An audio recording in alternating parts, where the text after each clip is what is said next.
Jak to dlouho trvalo?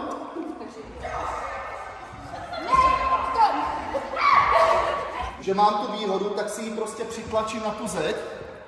Když budu hodně jako drsný, tak si ji prostě ten krk ještě přizvědnu. Mám to hodně zafungovat, no? Ty ruce.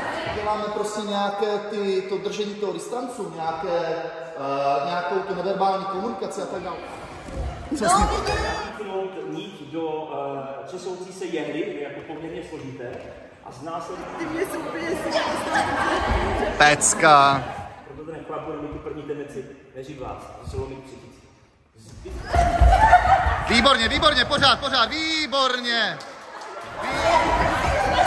Ježišmarja.